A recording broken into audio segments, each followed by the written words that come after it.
The day my family disowned me, it was raining. I remember that detail clearly. The way the water streamed down the windows of Harrison Industries' executive conference room, while inside, my father's face turned an alarming shade of red. "Incompetent!" he shouted, slamming a stack of papers onto the polished table. "Do you have any idea what your mistake could have cost us?" I stood there, 22 years old and fresh out of business school, trying not to cry. "Dad, I can fix it. The contract isn't final yet." "Fix it?"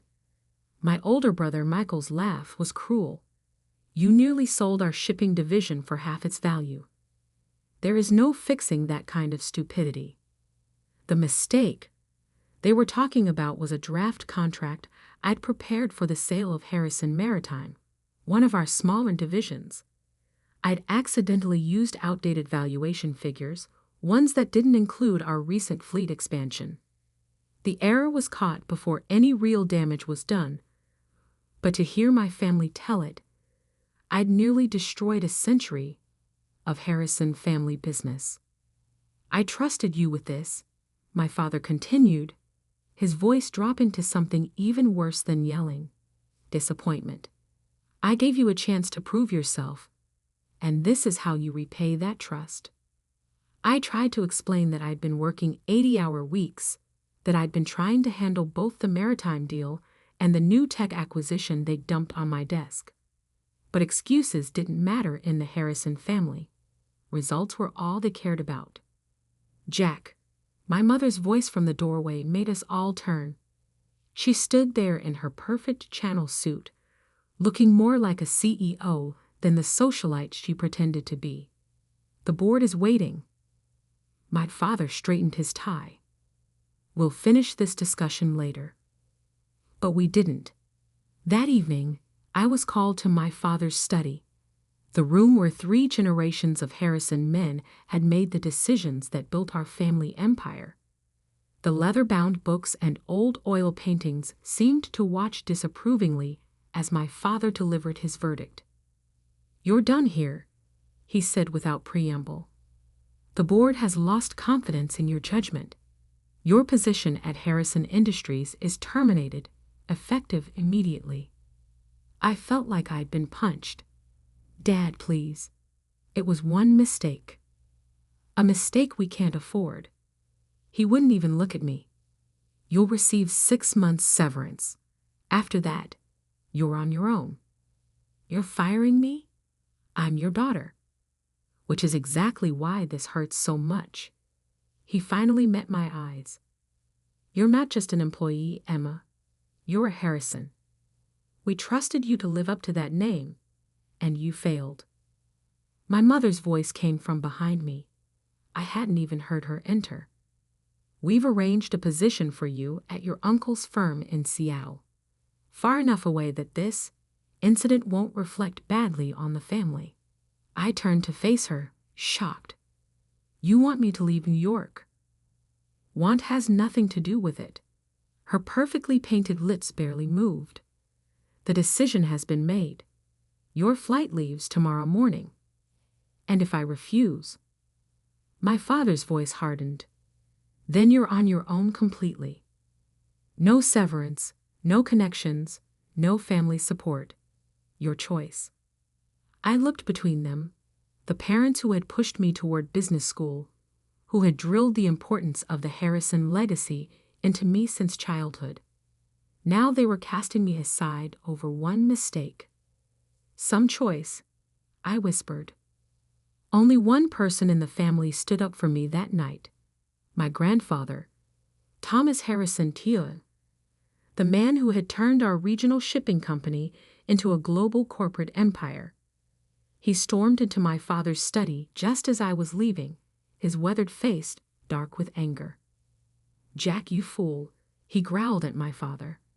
"You have no idea what you're throwing away." But my father stood firm. "Dad, the board has already—" "The board?" Grandpa's laugh was bitter. "You mean those yes-men you surrounded yourself with? The ones who forgot what built this company in the first place. I had never seen my grandfather so angry. He turned to me, his expression softening. "Emma, dear, come stay with me. We'll sort this out." But I was already shaking my head. The humiliation was too fresh, the pain too raw. "No, Grandpa, they've made their choice." I left that night, ignoring my mother's carefully planned Seattle arrangement. The 6 months severance would be enough to start over somewhere, anywhere that wasn't under my family's shadow.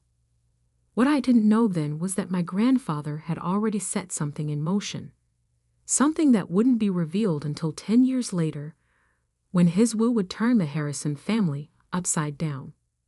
That night, I checked into a hotel using my personal credit card, soon to be my only credit card, once my corporate accounts were frozen. I sat on the generic floral bedspread and opened my laptop, staring at the draft contract that had supposedly destroyed my future. Except, something wasn't right. I had worked on dozens of contracts during my brief time at Harrison Industries. I knew my own writing style, my own formatting preferences. This contract was different. Small things, spacing, font choices, even some of the language, were off. With trembling fingers, I pulled up the original file from my secured backup drive. The differences were subtle but unmistakable. Someone had altered my work before it reached the board. Someone had wanted me to fail. I thought about my brother Michael's smirk, the way he had been so quick to condemn my mistake, the way he had positioned himself as the only competent heir to the Harrison empire. My grandfather's voice echoed in my head, "You have no idea what you're throwing away." But maybe I did. Maybe I understood exactly what had happened, and why. I closed my laptop and walked to the window, watching the city lights blur through the rain. 10 years ago, my great-grandfather had passed control of Harrison Industries to my grandfather instead of his older brother, a decision that had shocked the business world. History, it seemed, had a way of repeating itself in our family. My phone buzzed. A text from my grandfather. "Nothing is what it seems, Emma. Watch. Wait. Learn." I took a deep breath, making a decision that would shape the next decade of my life. I would not run to Seattle. I would not fade quietly into obscurity. I would watch. I would wait. And most importantly, I would learn exactly how deep this betrayal went. What my family didn't know, what even my grandfather couldn't have predicted, was that their mistake was about to turn into their worst nightmare. Because the contract I had actually prepared, the one that had been altered without my knowledge, it contained a hidden clause, a small but crucial detail that would only become apparent years later. A detail that would give me control of Harrison Maritime's most valuable assets, right when the family needed them most. I smiled at my reflection in the rain-streaked window. They thought they were teaching me a lesson about failure. Instead, they were about to learn one about underestimating the wrong person. My grandfather's next text arrived just as I was falling asleep. "Remember, dear, in business, as in chess, the queen is the most powerful piece on the board, even if some fools think she's just a pawn." I didn't understand his message then, but I would. Oh, how I would. 10 years is a long time to wait for revenge. But my grandfather taught me that patience was worth more than gold in the business world, and he was right. I spent the first year building my cover, a small consulting firm in Boston, far enough from New York to avoid family scrutiny, but close enough to keep tabs on Harrison Industries. My grandfather's cryptic messages continued, each one teaching me something new about our family empire. "Watch the shipping manifests for the Singapore route," he would text. Or, Pay attention to the Anderson merger terms. Small breadcrumbs that helped me understand the bigger picture. The mistake that got me fired? It wasn't just about the maritime division. That contract had been a test. One designed to show the board that I wasn't fit to lead. What my brother Michael hadn't realized was that I had left my own test hidden in the fine print. Clause 23.4, subsection B, buried in the technical specifications. In the event of division restructuring or transfer of assets, original signatory maintains first right of refusal on all Pacific Rim shipping routes and associated infrastructure. A clause that would mean nothing for years, until Harrison Industries decided to restructure their entire shipping operation, which, according to my grandfather's intelligence, was exactly what they were planning. I built my new life carefully, layer by layer. My consulting firm, Phoenix Maritime Solutions, specialized in shipping logistics and port management. We were small but efficient, earning a reputation for solving complex problems that bigger firms couldn't handle. My brother Michael, meanwhile, was living the life of the chosen heir. I watched from afar as he appeared in business magazines, accepting awards and making grand promises about Harrison Industries' future. Our parents beamed in every photo, the perfect corporate family. Only my grandfather seemed to see through the facade. "Your brother's latest acquisition is built on sand," he told me during one of our secret meetings, always in small cafes far from Manhattan. "He's leveraging the company's future on short-term gains." I nodded, stirring my coffee. The Asian expansion? Smoke and mirrors.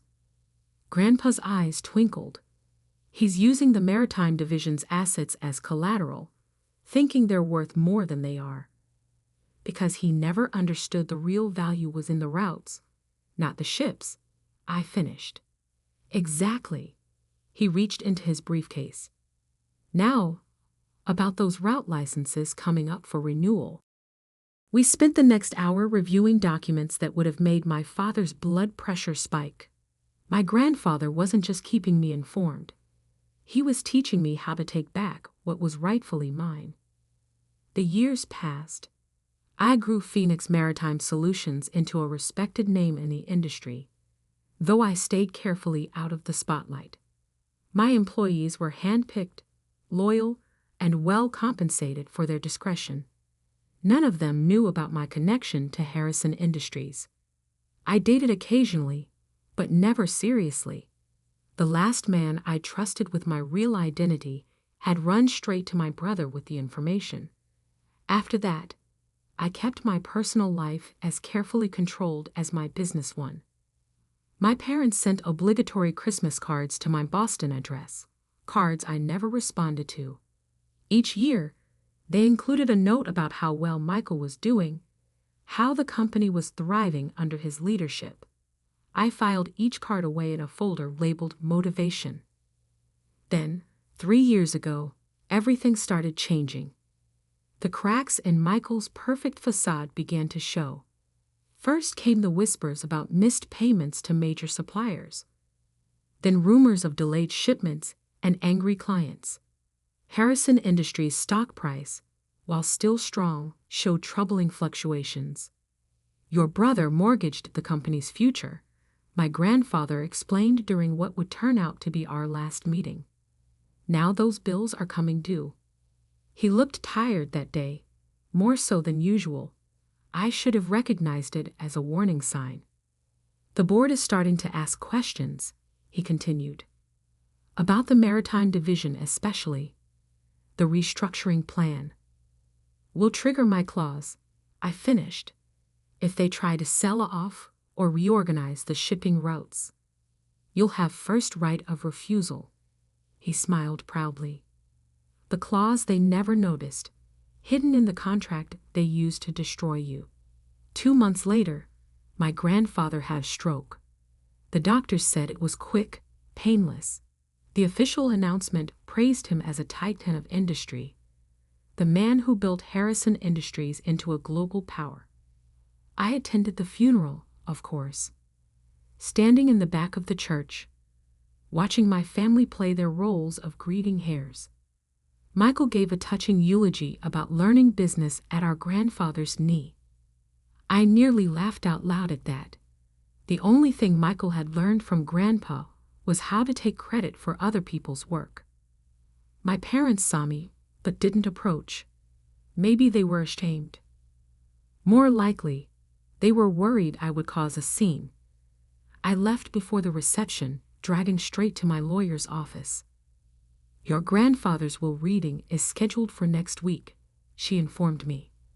He was very specific about the timing. I nodded, unsurprised. Everything about my grandfather was specific and carefully planned. "All major shareholders and family members are required to attend in person," she continued. "No proxies allowed." Again, typical Grandpa. He would want everyone there to witness whatever he had planned. The next week passed in a blur of preparation. I reviewed every document, every contract, every piece of information my grandfather had shared over the past decade. Phoenix Maritime Solutions was positioned perfectly, cash reserves high, credit lines secure, relationships with key players solidified. The morning of the will reading, I dressed carefully in a charcoal gray suit that cost more than my entire wardrobe from my Harrison Industries days. My hair was elegantly styled, my makeup perfect. No one looking at me would see the scared 22-year-old who had fled in the rain 10 years ago. As I drove to the lawyer's office, my phone buzzed with an alert. Harrison Industries stock had dropped another 2 points in early trading. Rumors were swirling about their ability to meet next quarter's obligations. The timing, like everything else about this situation, was perfect. I parked my car and checked my reflection one last time. In my purse was a copy of the original maritime contract, the one with my hidden clause. In my briefcase were documents proving every mistake, every misstep, every bad decision my brother had made while playing corporate emperor. And in my head was 10 years' worth of knowledge about Harrison Industries operations, knowledge that was about to become very, very valuable. I stepped into the elevator, watching the floor numbers climb. My grandfather's last text message played in my mind.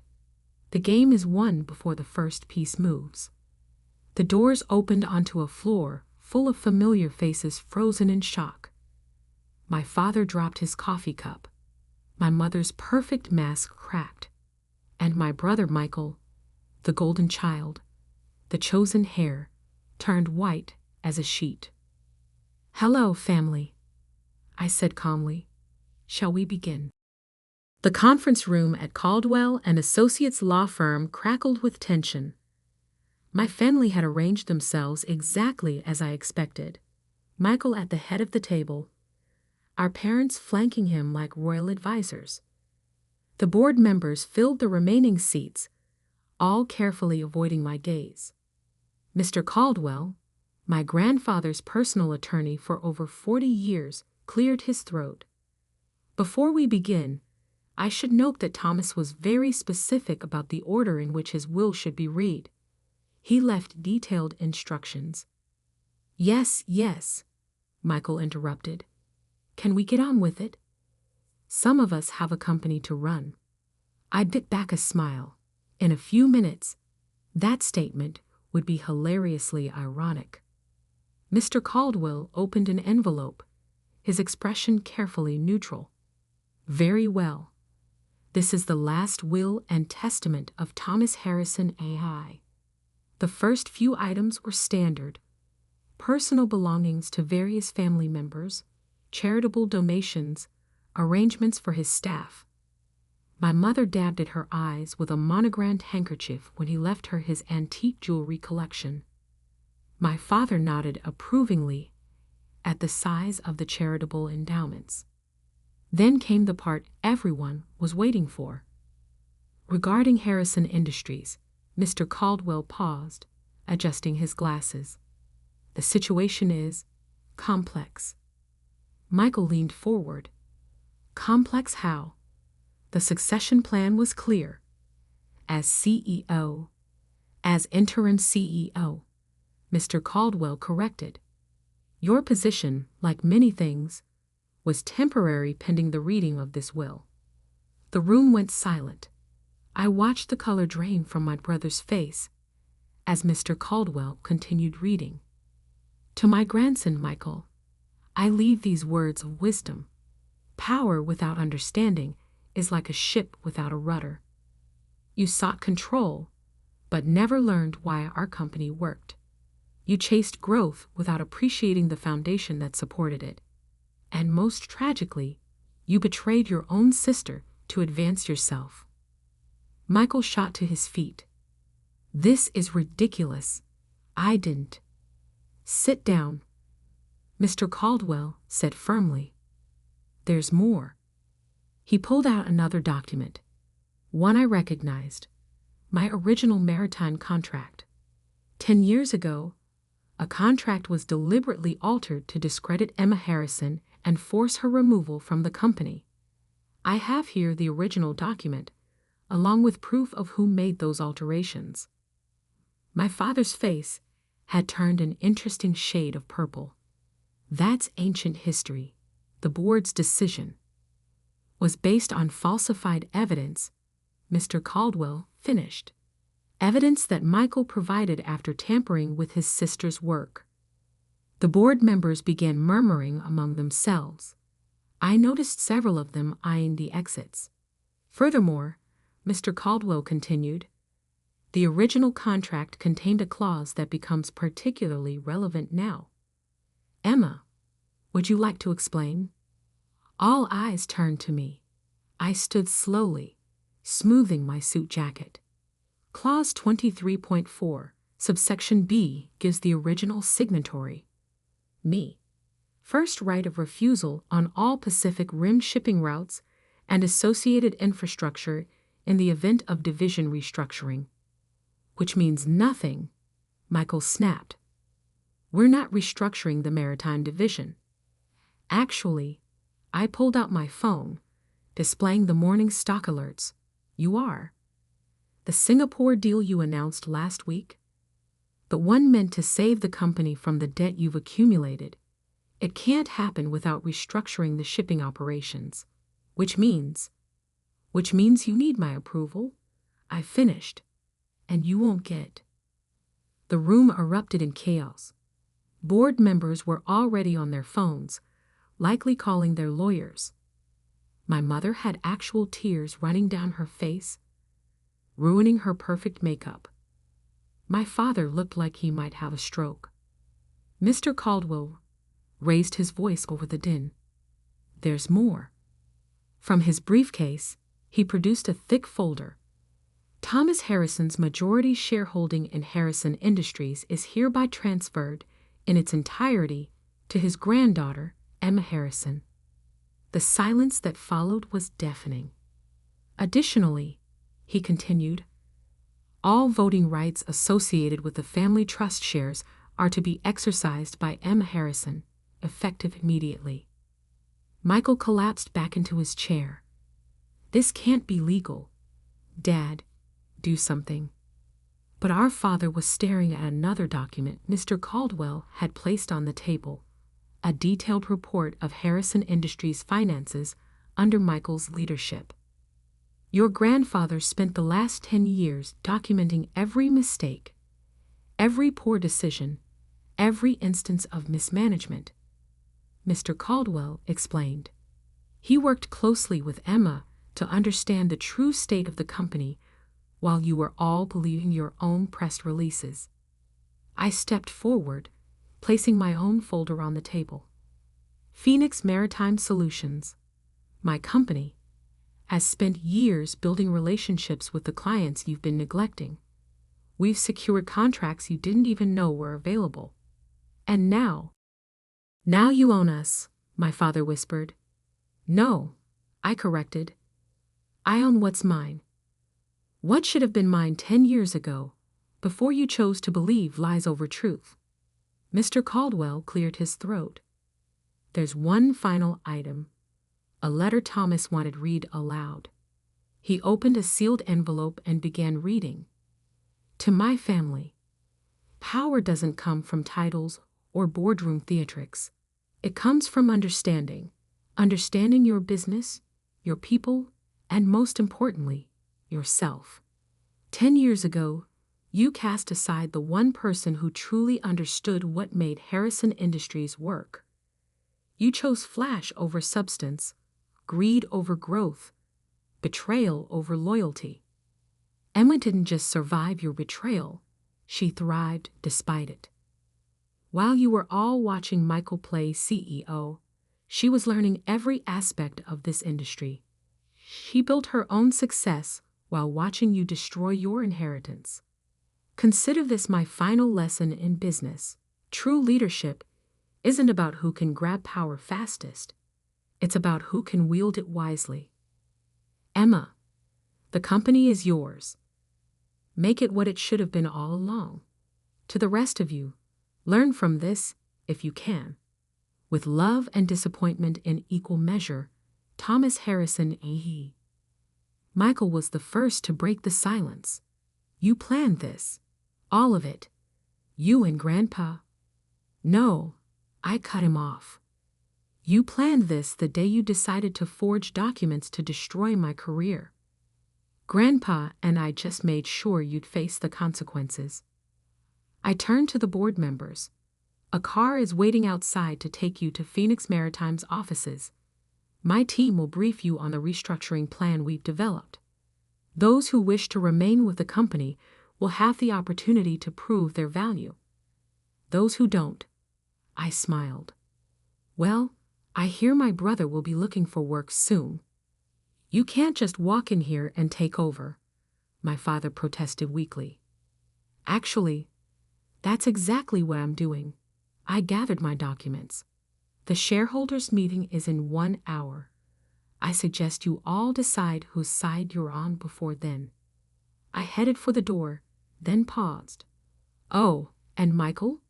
Clear out your office by 5. I'm moving in tomorrow. The next few weeks were exactly what you'd expect when a decade of mismanagement comes to light. The press had a field day with the story. Harrison Harris returns. The greatest corporate comeback in history was my personal favorite headline. The shareholders, seeing the detailed plans I'd developed with my grandfather, overwhelmingly supported the transition. Harrison Industries' stock price stabilized, then began to climb as we implemented changes. Michael, predictably, tried to sue. His case fell apart when our father, finally facing the truth about his chosen heir, testified about the document forgery from 10 years ago. My mother attempted reconciliation in her own way. Lunch invitations, shopping offers, suggestions that we should all just move forward as a family. I declined every invitation. Some bridges, once burned, should stay ashes. 1 month after taking control, I stood in my grandfather's old office, my office now, looking out over the city. On my desk sat the contract that had started everything, framed as a reminder that sometimes losing is just winning in disguise. My phone buzzed, a text from an unknown number. I opened it to find a photo of my grandfather, taken the day he caught Michael altering my work. He'd kept it all these years, waiting for the right moment.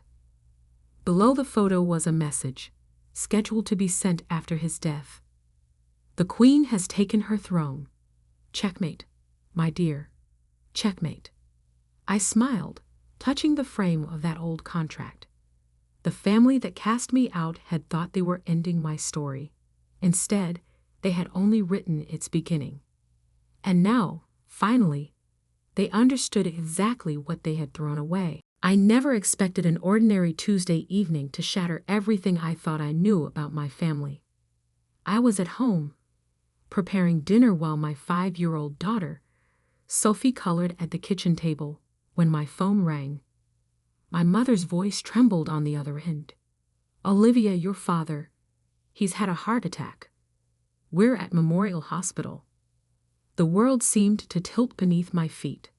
My father, Michael Bennett, had always been the picture of health.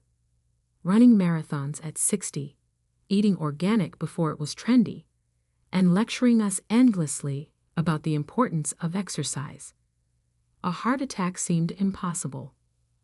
"I'm on my way," I'd managed to say, already reaching for my car keys. My husband James arrived within minutes to watch Sophie, giving me a tight hug before I left. "He'll be okay," he whispered. "Your dad's the strongest person I know." The drive to the hospital felt surreal. Memories flooded back, Dad teaching me to ride a bike, his proud smile at my college graduation, the way he cried when he walked me down the aisle. He had always been my rock, the one constant in a world of uncertainties. The emergency room was chaos. Nurses rushing past, monitors beeping, the sharp smell of disinfectant burning my nose. Mom sat in a plastic chair, her usually perfect makeup streaked with tears. She jumped up when she saw me, pulling me into a desperate embrace. "They're running tests," she said, her voice muffled against my shoulder. He was at his office when it happened. Thank God his assistant recognized the symptoms and called 911 immediately. I held her tightly, trying to be strong even as fear clawed at my chest. Dad had to be okay. He was only 62, too young, too vital to be lying in a hospital bed. Hours crawled by.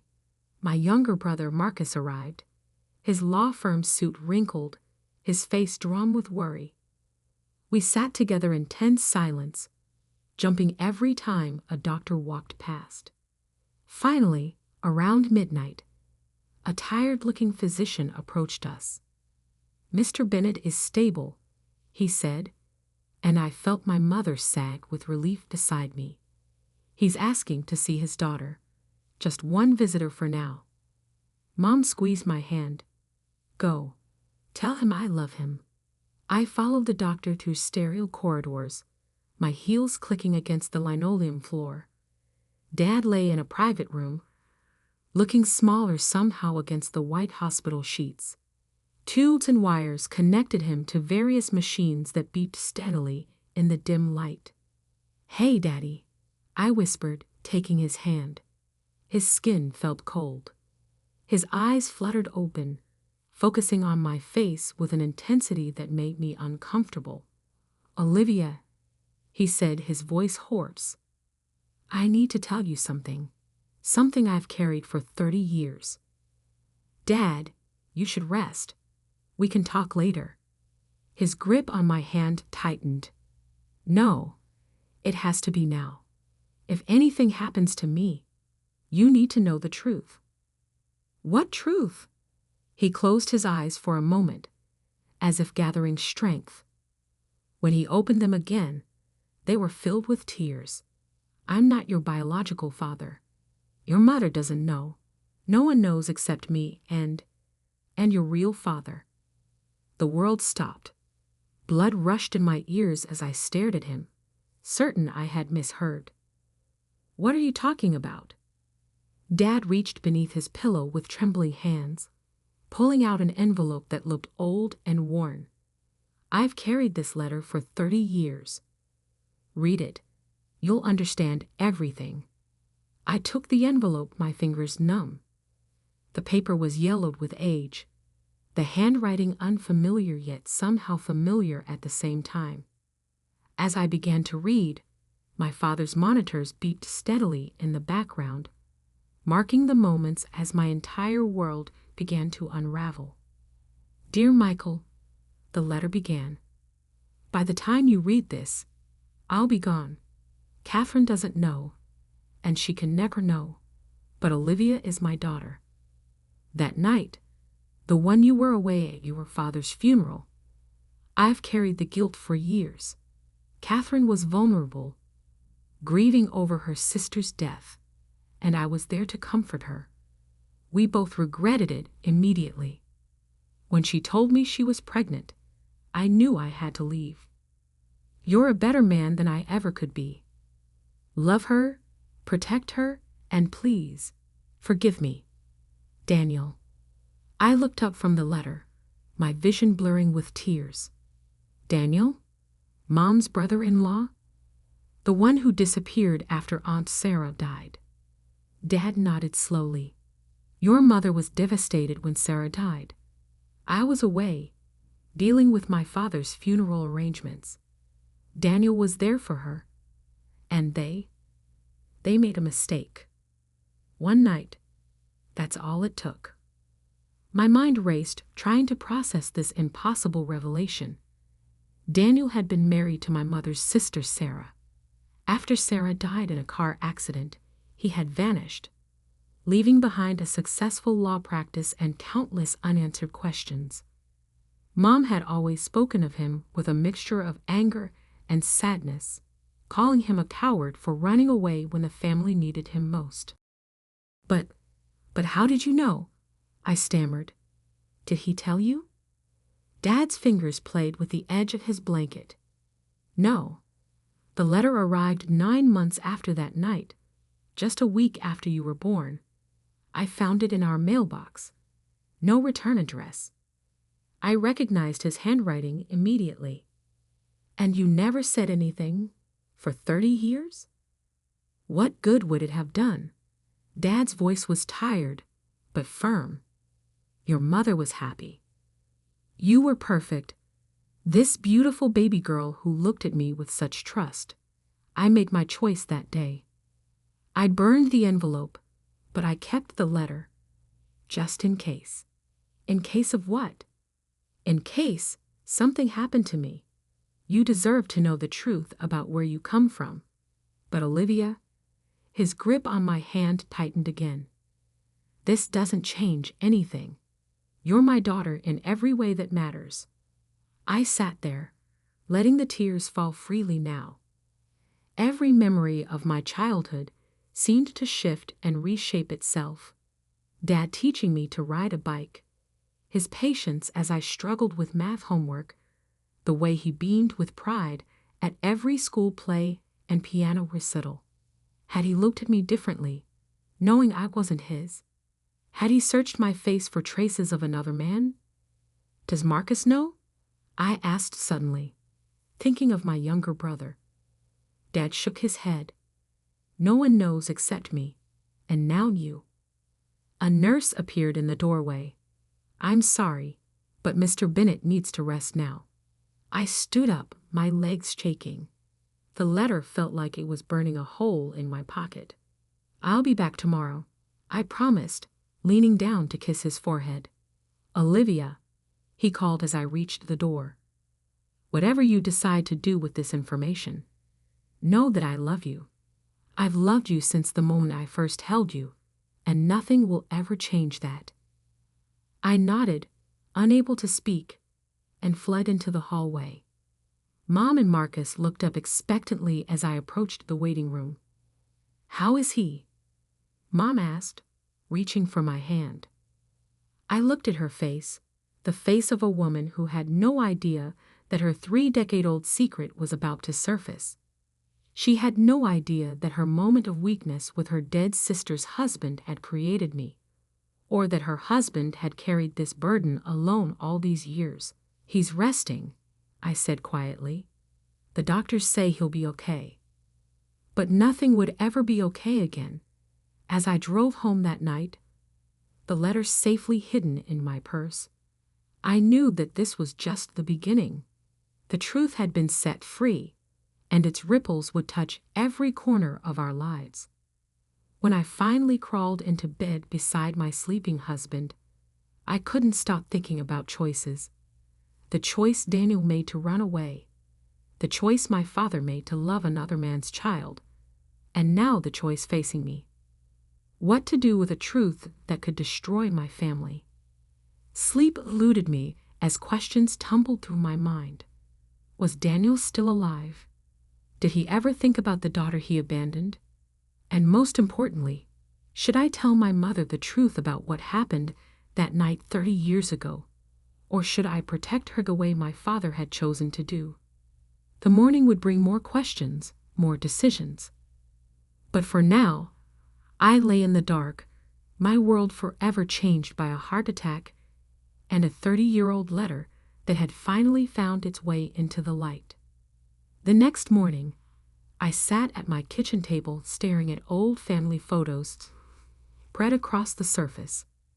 My daughter Sophie had just left for school, and James was at work, leaving me alone with my thoughts and a stack of memories that suddenly felt like lies. I picked up a photo from my 5th birthday party. There I was, grinning with chocolate cake smeared across my face, while Dad— No, Michael, I corrected myself, though it felt wrong— looked at me with pure adoration. How many times had he searched my features for signs of Daniel?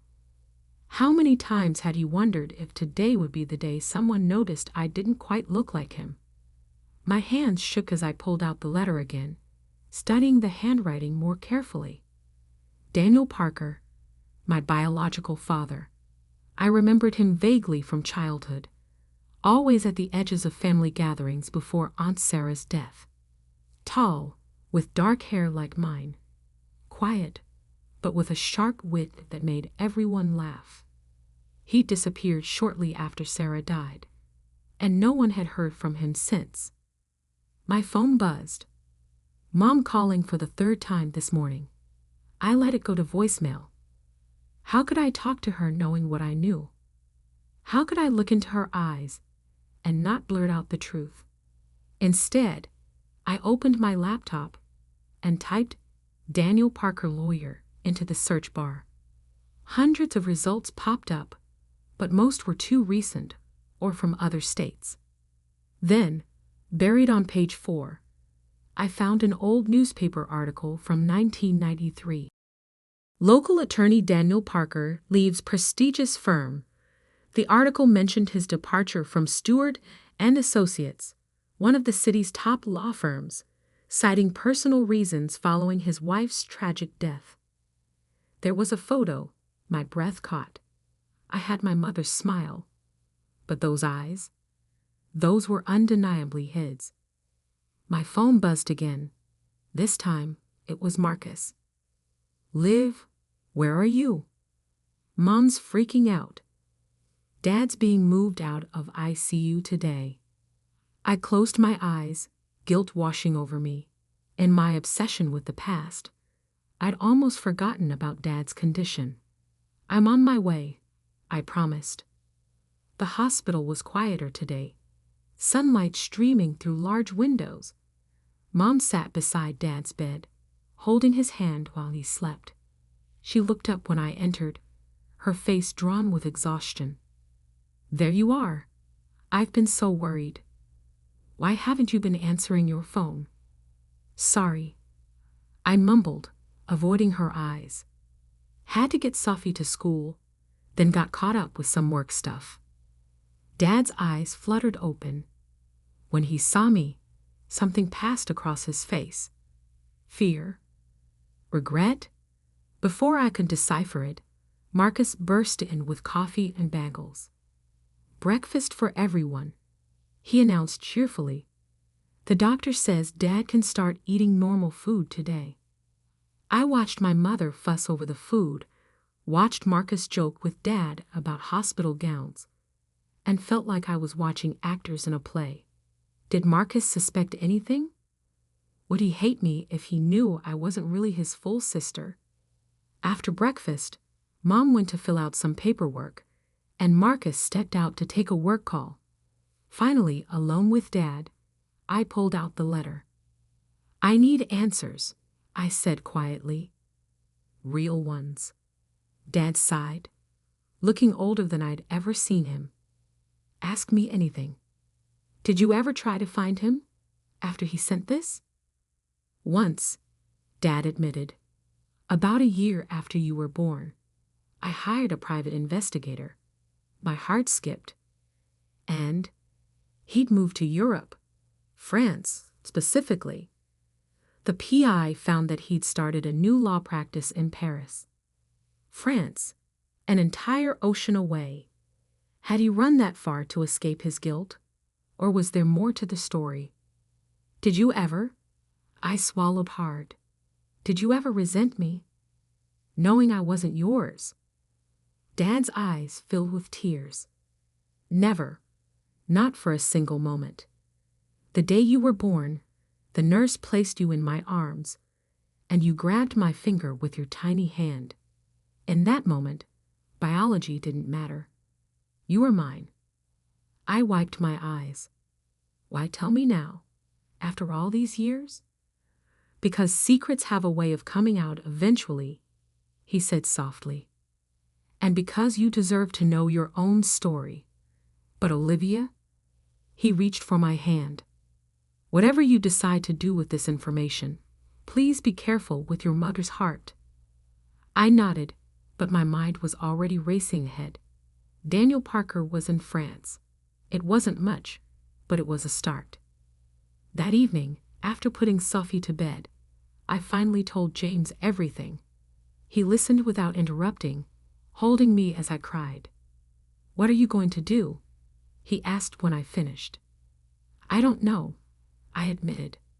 "Part of me wants to forget I ever learned this.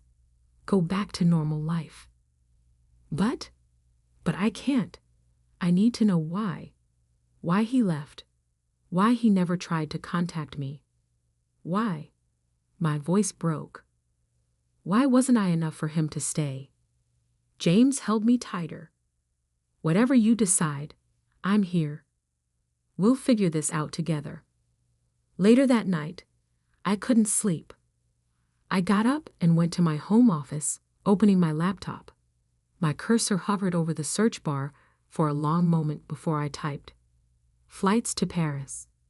The next morning, I arrived at the hospital early, before anyone else. Dad was awake, looking stronger. "I need you to tell me everything you remember about that time," I said without preamble. About Daniel, about Mom, about what happened after Sarah died. Everything.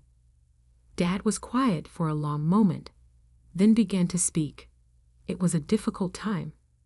"Your Aunt Sarah's death was sudden, a car accident on a rainy night. Your mother was devastated. They were so close. I had to leave for my father's funeral 2 days later. I didn't want to go, but..."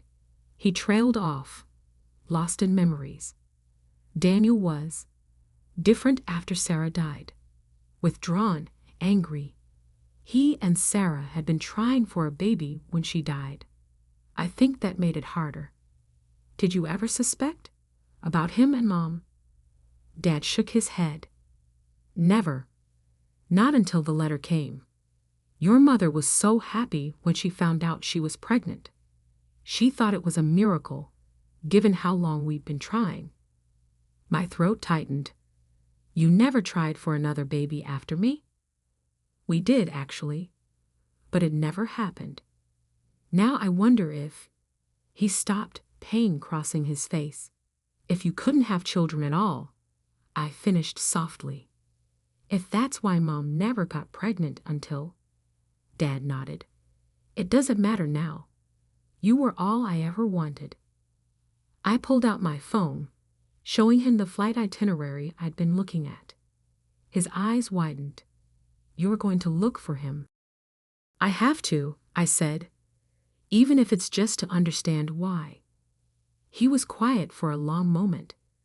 "There's something else you should know. The PI. He found more than just Daniel's location." My heart stopped. "What do you mean?" "He had another family in France. A wife, 2 daughters about your age now." The room spun. "Sisters. I had sisters. Does Mom know about any of this?" A new voice asked from the doorway. We both turned to see Marcus standing there, his face pale. Horror washed over me. "Marcus, I heard everything," he said quietly. "How long have you known?" Just since last night, I whispered. I was going to tell you. He walked into the room, closing the door behind him. My whole life, I wondered why we looked so different. Everyone always said I was Dad's clone. While you, he shook his head. It makes sense now. Marcus, please. Does it matter? Dad interrupted. Does it change anything about who we are as a family? Marcus looked at him for a long moment, then at me. No, he said finally. It doesn't change who you are to me, Liv. You're my sister. Period. Relief flooded through me as he pulled me into a hug. Over his shoulder, I saw Dad smiling, tears in his eyes.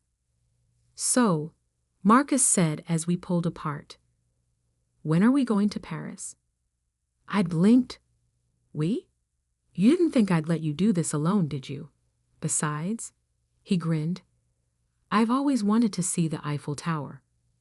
Looking at them both, my father who chose me, and my brother who didn't care about DNA, I felt stronger. Whatever we found in France, whatever truths were still hidden, we would face them together. But first, we had to deal with Mom. And that conversation would change everything. Telling my mother the truth was the hardest thing I'd ever done. We chose to do it at home, after Dad was discharged from the hospital. Marcus and I had spent days planning how to break the news gently. But when the moment came, all our careful preparations dissolved into tears and trembling hands. Mom sat on her favorite armchair, Dad beside her on the couch, while Marcus and I perched nervously on the ottoman. The letter felt heavy in my pocket, like a time bomb waiting to explode. Catherine, Dad began, his voice steady despite his pallor. There's something we need to tell you. Something I should have told you 30 years ago. Mom's face changed instantly. That sixth sense that mothers have telling her something was terribly wrong. Michael? What is it? I pulled out the letter with shaking hands. Mom, this came for Dad, right after I was born. She took it, confusion evident on her face as she unfolded the paper. I watched her eyes move across the words, saw the exact moment understanding hit her. All the color drained from her face. No, she whispered. No, this isn't. This can't be. Mom, I said softly, reaching for her hand. She yanked it away. This is a lie, she said, her voice rising. Daniel, how dare you? How dare you suggest? The night at Sarah's house, Dad said quietly, when I was away at my father's funeral. Mom stopped breathing. Her hands flew to her mouth as 30-year-old memories crashed over her. Oh God, she choked out. Oh God, no. The room fell silent except for her muffled sobs. I wanted to go to her, to hug her, but I didn't know if she'd accept comfort from me now. The living proof of her greatest mistake. Why didn't you tell me? She finally asked Dad, her voice raw. All these years. Because I loved you, he said simply, and I loved Olivia. Nothing else mattered. Mom turned to me, really looking at me perhaps for the first time. Your eyes, she whispered. I always thought they looked like Sarah's, but they were his, weren't they? I nodded, tears falling freely now. Does he know? Did you find him? Not yet, Marcus spoke up. But we know where he is. He's in France. Mom's head snapped up. France. He has another family there, I said softly. 2 daughters. Mom started laughing, a horrible broken sound that turned into sobs. Of course he does. Of course he built a new life while destroying ours. Mom, he didn't destroy anything, I insisted. Look at us. Look at our family. Our family. She stood up suddenly.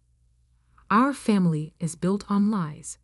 Your father, Michael, he raised another man's child, while While you what?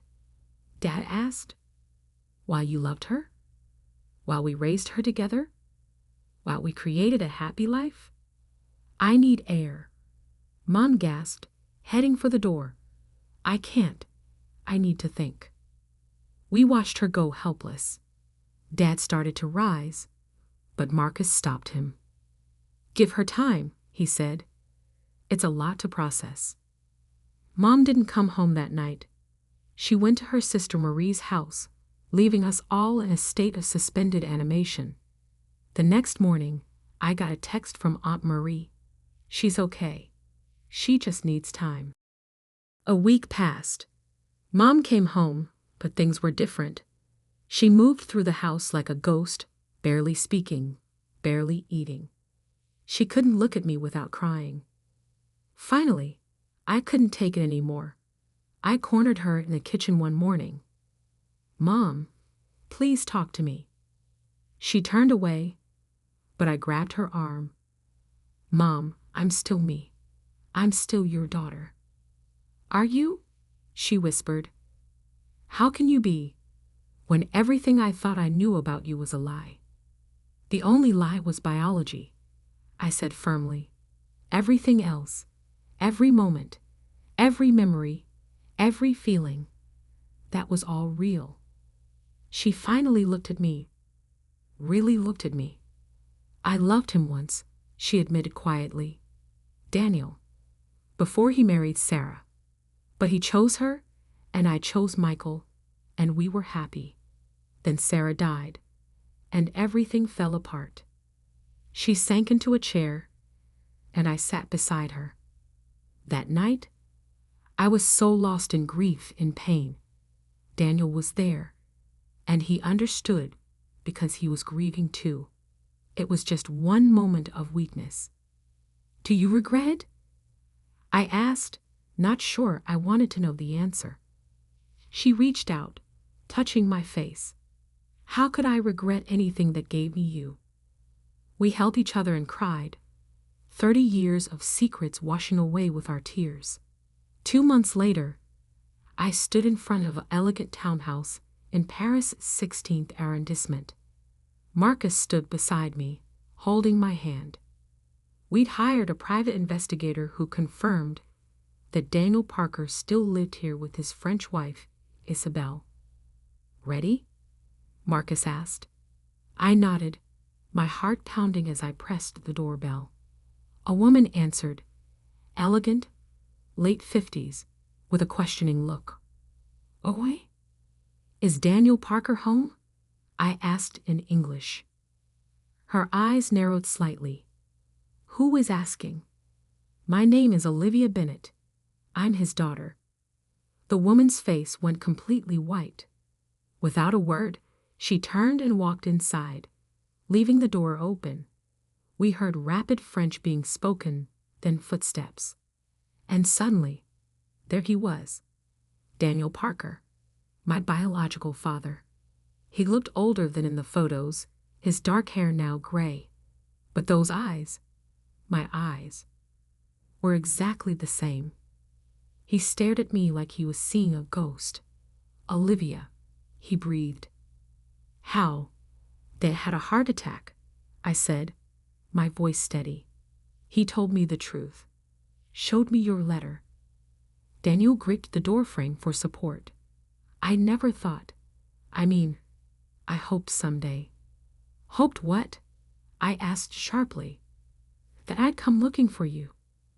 That I'd want to know why my biological father abandoned me before I was even born. Please, he said, come inside. Let me explain. The next 2 hours were surreal.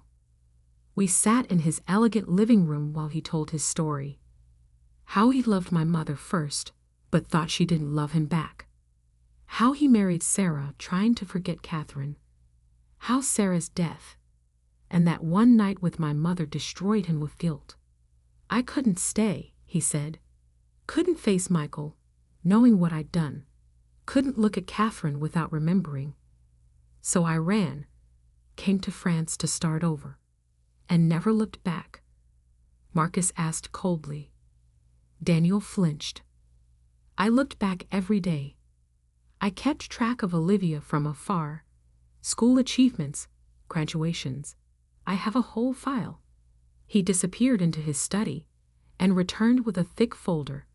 Inside were newspaper clippings, school photos taken from yearbooks, even a program from my college graduation.